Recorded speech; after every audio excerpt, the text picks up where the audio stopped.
¿Qué tal amigos? Bienvenidos a Todo de Todo. Hablar de la Edad Media es hablar de reyes, de sacerdotes y de caballeros andantes, sólidos pilares que sostuvieron a Europa durante más de un milenio, un tiempo donde la guerra y la religión convulsionaron las sociedades del momento hasta extremos inimaginables. Diversas costumbres y expresiones que llegaron hasta la actualidad las conocerás aquí, además de muchos datos insólitos de la Edad Media que te van a sorprender. Espero que este video sea de tu agrado. Intro.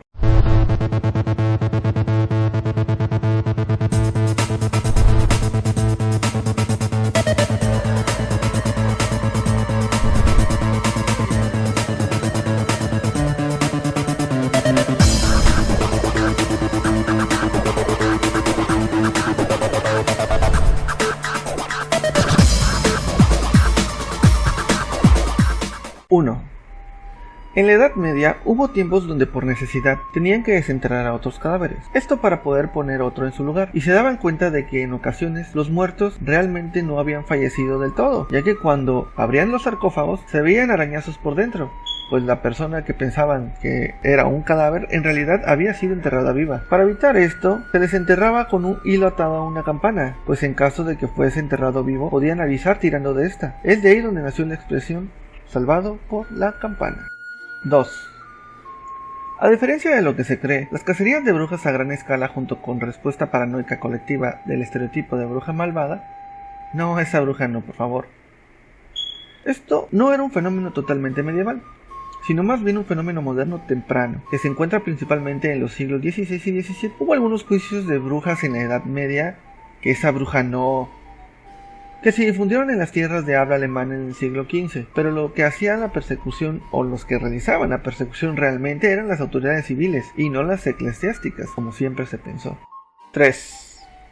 En el pensamiento médico de la época se estilaba a aseverar que el baño frecuente o excesivo era perjudicial para la salud. Por ejemplo, se decía que la cabeza se debía lavar cada 20 días para ser considerado como limpio. En esos tiempos, claro, era suficiente lavarse las manos y el rostro. El baño de cuerpo entero se realizaba más o menos una vez cada año, más o menos, con las consecuencias aromáticas que esto trae. 4. En algunas ocasiones quizás hayas escuchado el mito de que en la Edad Media las personas no eran muy aficionadas al baño, y en efecto, ellos usaban muchas ropas, y eran tan pesadas para tapar o disimular el mal olor que realmente era cansado hasta caminar. Esto les ayudaba a contener el olor del cuerpo, ya que no se bañaban ni se lavaban casi nunca. Imagínense qué olor. Y de ahí la expresión, te chilla la ardilla. No es cierto esa expresión. No. 5. A pesar de lo que pienses, en la Edad Media los abanicos no se usaban para el calor, sino para el mal olor que exhalaban los cuerpos por abajo del vestido, que de plano ya no podían disimular el mal olor ni con mucha ropa, así que con los abanicos se dispersaban esos olores, o al menos creo que eso pensaban ellos, porque realmente yo creo que sí les chillaba la ardilla, ¿no? 6.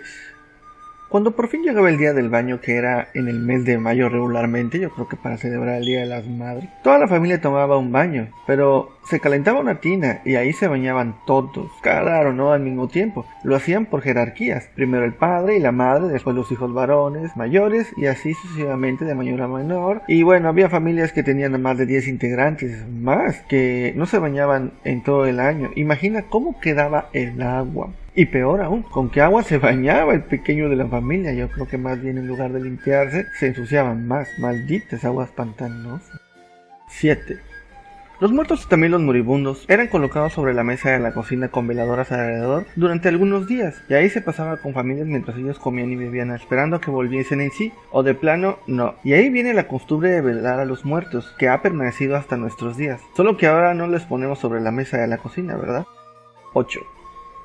Los jardines del Palacio de Versalles eran usados como un retrete. Así es, como un retrete. Pues como en esa época no existían las cañerías y en el Palacio de Versalles no existían los inodoros, los habitantes del palacio e invitados se veían en la necesidad de tener que salir a los jardines, ya que en el palacio no había sanitarios. Entonces, imagínense qué olor tenía los jardines del Palacio de Versalles. Sí, los jardines, esos, del Palacio de Versalles. ¿Alguna vez has ido al Palacio de Versalles? ¿No? Ah, no te preocupes, ni yo tampoco, pero sí me imagino ese olor tan asqueroso.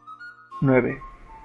El acto de hacer las necesidades en público estaba tan arraigado que, por poner un ejemplo de la ética galante, en una publicación escrita en 1700 mostraba la forma de presentarse para un joven ante la sociedad educada y recomendaba que si pasabas junto a una persona que esté haciendo sus necesidades o aliviando, por no decir otra cosa, debías hacer como si no lo hubieras visto. Es decir, imagínate actualmente viendo una persona haciendo sus necesidades fisiológicas en la calle y tener que hacer como si realmente no estuvieras viendo. Realmente me puedo imaginar esas escenas. 10. La halitosis o mal olor bucal era moneda corriente por esos tiempos. Los instrumentos que disponemos hoy en día para mantener la higiene bucal eran inexistentes en esa época, y solo los nobles limpiaban sus dientes y encías con paños y utilizaban mezclas de hierbas aromáticas para contener el mal olor. Pues imagínense el resto de las personas que no podían o no querían hacer esto. 11. El perfume tenía como objetivo disimular esos olores tan desagradables. Además de los perfumes se utilizó también polvo de arroz. Surgió a finales del siglo XVI, que servía para tapar las impurezas del rostro, incluidas las heridas surgidas por falta de higiene. Esponjas perfumadas eran colocadas en las axilas y en las partes íntimas, y pastas de hierbas eran colocadas sobre la piel para disimular los olores. 12. Si el lugar para hacer necesidades era un problema, otro mayor era qué hacer con los desechos. La solución de los franceses era bastante sencilla: tirar los residuos por la ventana. Los contenidos eran vertidos en plena calle o en cursos de agua de la ciudad, principalmente el río Sena, de manera legal. Se había dispuesto que el contenido de los vasos de noche, así se llamaban los recipientes, debía ser recogida a primera hora de la mañana por hombres que se dedicaban a esta tarea y que transportaban dichos elementos en carros hasta grandes vertederos públicos, aunque no todas las familias podían acceder a pagarse este servicio. 13. La ropa en la Edad Media solo era cambiada cuando estaba muy sucia o infestada de pulgas. Era hecha de lino, que absorbía la transpiración, dejando el cuerpo purificado. Entonces, cambiándose de ropa, no era necesario bañarse, como ya se mencionó en este video. Al lavar las partes expuestas, manos y rostro, ya era suficiente. La verdad es que, pensándolo bien, en la Edad Media no solo les chillaba la ardilla, esta les berreaba del mal olor. 14. Los cabellos oleosos eran sinónimo de cabelleras briosas y saludables, por eso nadie tenía la costumbre de lavarse la cabeza. Era común estar infestado de piojos y cazar los bichos en las cabezas de los otros, era casi un pasatiempo familiar. En ocasiones especiales los cortesanos utilizaban pelucas para dar una apariencia de limpieza. Sin embargo, por debajo de estas pelucas, pues todas las cabezas estaban sucias y llenas de piojos. Pero ¿saben qué? Dejemos de lado la limpieza o lo que es de higiene personal en la Edad Media y continuemos viendo algunos otros datos interesantes de esta época. 15. Desde inicios de la Edad Media era habitual que el marido ofendido asesinara a los amantes o tome la justicia por su propia mano, sin esperar la intervención de la justicia. Diversos documentos del siglo XV justifican tales actos del marido, movido por el dolor o la venganza, y aunque a finales de la Edad Media no estaba muy claro si se debía juzgar o no por estos delitos que cometían, aún los maridos seguían haciendo justicia por mano propia con frecuencia. De ahí se deriva la palabra Sancho. No es cierto, no te creas. Creo que el Sancho se deriva de algo mexicano. 16. Lo que une al término cesárea con Julio César es que durante la época de este se realizó una ley por la cual se obligaba a realizar una cesárea a toda mujer fallecida estando embarazada, con la esperanza de salvar a la criatura. Lo que sí era común en el parto, fuese natural o cesárea, es que con mucha frecuencia las mujeres morían por falta de asepsia. Esto por la gran cantidad de insalubridad que se vivía en esta época, como ya lo hemos tocado mucho en los puntos anteriores. 17.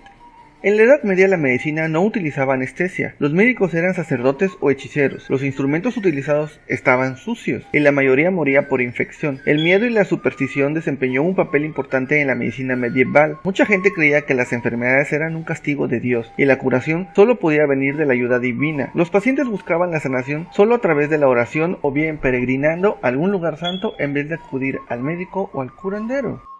18.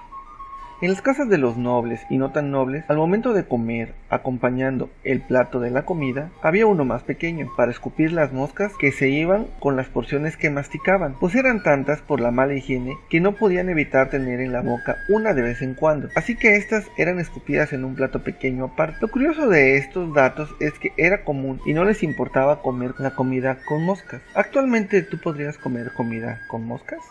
19.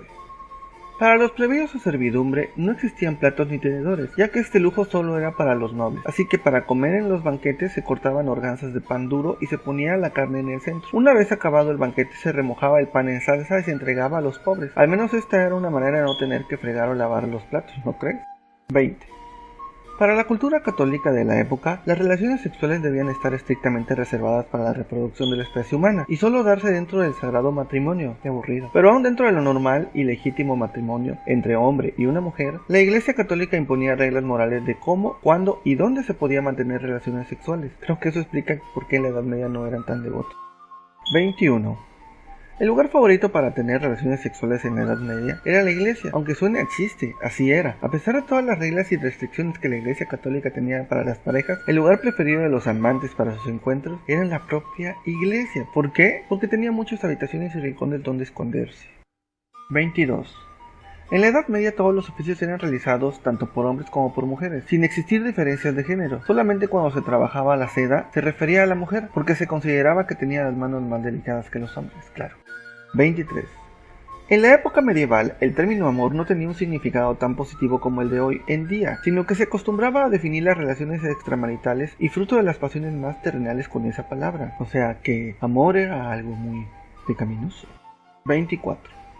En la Edad Media había muchísimos niños huérfanos. Eran recogidos en hospicios, orfanatos o instituciones religiosas. Como en muchos de los casos no se sabía el nombre de los padres, estos niños recibían el apellido Blanco. Así que si conoces a alguien con ese apellido Blanco, posiblemente es descendiente de familiares que fueron huérfanos de padre y madre. 25. En la época de la Edad Media, lo que hacían para saber si una mujer era bruja o no lo era, los inquisidores la sumergían en un río profundo con las piernas atadas a una roca muy pesada. Si salía a flote, la quemaban en una hoguera, pues eso significaba que era bruja, y si no lo hacía, pues demostraba que no era bruja. El detalle es que aún así moría, pero no por la hoguera, eso queda claro. Qué buenos eran estos inquisidores para inventar métodos contra las brujas, ¿verdad? Bien amigos, esto es todo por hoy. Espero que les haya gustado el video de esta semana. Por favor, da una manita arriba y suscríbete a mi canal para estar más enterado de cosas interesantes. Nos vemos pronto. Cuídense y que pasen una semana excelente. Hasta pronto.